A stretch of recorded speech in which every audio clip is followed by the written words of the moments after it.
हुकूमत का दावा है कि मईशत में इस्तेहकाम आ चुका है। 2020 से तरक्की का सफ़र शुरू होगा। मुल्क मुआशी तरक्की की तरफ गामजन होगा।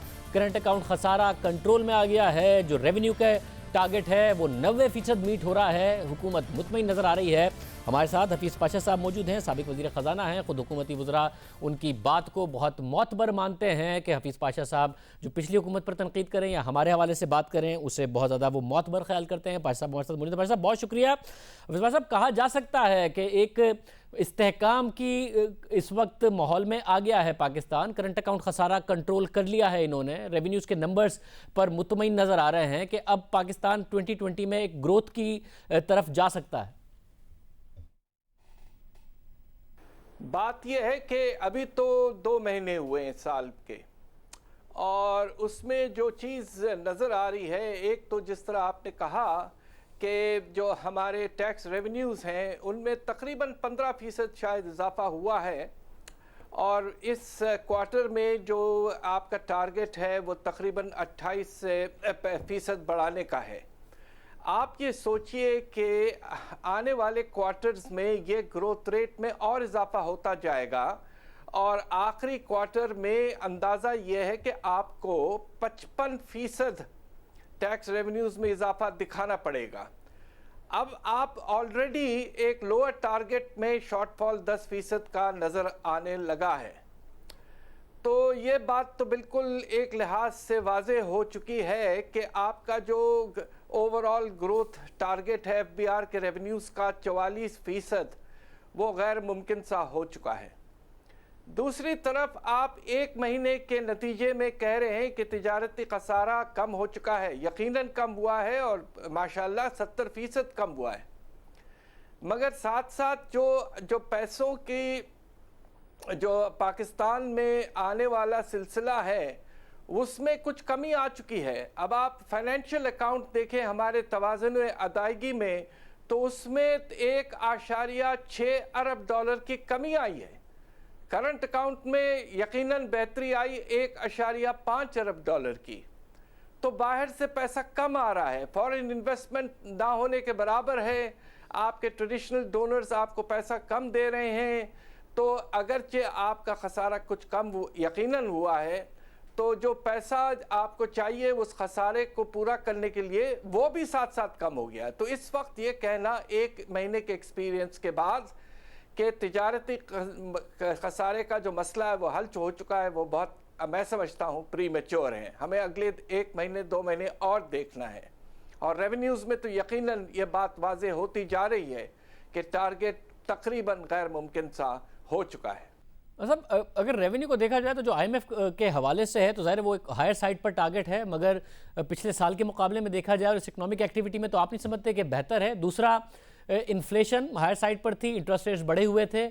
लॉन्ग टर्म जो कमर्शियल बैंक्स हैं जब वो गवर्नमेंट सिक्योरिटीज़ में बाय करने आ रहे थे तो लॉन्ग टर्म में नहीं जा रहे थे, जिससे लग रहा था कि वो अभी भी देख रहे हैं कि इंटरेस्ट रेट्स और बढ़ेंगे, मगर अब लॉन्ग टर्म बोरोइंग की तरफ वो गए हैं, तो जिसकी वजह से आपको लगता है कि इंटरेस्ट रेट्स पीक आउट कर गए हैं, आगे जाके इंटरेस्ट रेट्स कम होंगे जिसकी वजह से खसारा भी कंट्रोल हो सकता है। तो आपको ये लग नहीं रहा कि एक स्टेबिलिटी की तरफ उस हिसाब से हम जा रहे हैं? यकीनन इस बात की इशारा तो मिल रहा है कि आपके जो PIBs हैं, पाकिस्तान इन्वेस्टमेंट बॉन्ड्स, उनकी सेल में काफ़ी तेज़ रफ्तारी आई है, और शायद बैंक्स वगैरह उनमें एक्सपेक्टेशन ये है कि इंटरेस्ट रेट जो है, जो पॉलिसी रेट 13.25% तक पहुंच चुका था और कुछ ज़्यादा तेज़ी से इजाफा किया गया था, शायद वो पीक तक पहुंच चुका है। और उसके नतीजे में आप देखिए कि हमारे बजट के खसारे में भी इजाफा हो रहा है उसकी वजह से। तो लिहाजा मैं ये ख़ुद समझता हूँ कि ये 13.25% जो था ये कुछ ज़रा ज़्यादा ही रख दिया गया था। जब आपका कोर इन्फ्लेशन सिर्फ 8% है तो आप इतना ज़्यादा रियल रिटर्न क्यों दे रहे हैं? तो यकीनन कोशिश ये होनी चाहिए कि आप स्टेबलाइज करें, आप आहिस्ता आहिस्ता अपने पॉलिसी रेट को कम करें ताकि कुछ इन्वेस्टमेंट में इजाफा हो और जो बजट पे बोझ पड़ रहा है वो भी कम हो। बस अब आम तौर पर देखा है हमने कि 10 साल का एक साइकिल है, इकोनॉमिक ग्रोथ आती है एक्सपेंशन की वजह से, फिर वही डिमांड पुल किया जाता है, मॉनेटरी पॉलिसी टाइट की जाती है, करेंसी को खुला छोड़ा जाता है, और उसके बाद हमें नज़र आता है करेंसी डिवैल्यूएशन के बाद के मॉनेटरी टाइटनिंग होती है, फिर मॉनेटरी एक्सपेंशन होती है। ये उसी साइकिल का हम हिस्सा हैं। ये जो हुकूमत कहती थी कि मुश्किल टाइम आखिरी दफ़ा है, IMF का प्रोग्राम आखिरी दफ़ा है, अब रिफॉर्म्स होंगे, और क्या पाकिस्तान अब उस साइकिल में नहीं जाएगा? आपको लगता है कि उस रिफॉर्म से गुजर रहा है कि जिसके बाद हम ना दोबारा IMF के प्रोग्राम में जा रहे होंगे, ना ही इस फिस्कल टाइटनिंग और मॉनेटरी टाइटनिंग के बाद दोबारा 5-6 साल बाद इसी साइकिल में हम वापस आएंगे? जब एक्सपेंशन आएगी तो एक बेहतर एक्सपेंशन होगी, जब ग्रोथ आएगी तो एक सस्टेनेबल ग्रोथ होगी। ये देखिए, सब दो चीज़ों पे हमें तवज्जो देना है जो कि अभी तक हमने पूरी तौर पर नहीं दिया है। एक तो ये कि बजट को कम, खसारे को कम करने के लिए हमें ये कोशिश करनी चाहिए थी इस बजट में कि जो आपके खर्चे हैं उनमें किसी तरह से ऑस्टेरिटी और कंट्रोल ले आएं। अब आप ये देखिए कि अगर आप करंट एक्सपेंडिचर के दो जो हेड्स हैं, यानी कि कर्ज़ों के इन सूद की वापसी और दूसरी तरफ आपका डिफेंस का खर्चा, उसको आप हटा दें तो बाकी खर्चों में 40% इजाफा की एक्सपेक्टेशन है। ये बहुत ज़्यादा है। इकॉनमी जो है एक्सपेंडिचर में, वो हम एक बहुत बड़ा रिफॉर्म है, हमें फेडरल गवर्नमेंट का साइज़ कम करना पड़ेगा, ख़ास तौर पे 18वीं तरमीम के बाद। ये इस पे कोई तवज्जो नहीं दी गई है और अभी तक कोई इक़दाम नज़र नहीं आ रहे। तो ये एक बहुत बड़ा रिफॉर्म है। आप हर वक्त टैक्स के निज़ाम में फैलाव और उसमें इजाफा नहीं कर सकते। इकॉनमी स्लो डाउन हो चुकी है।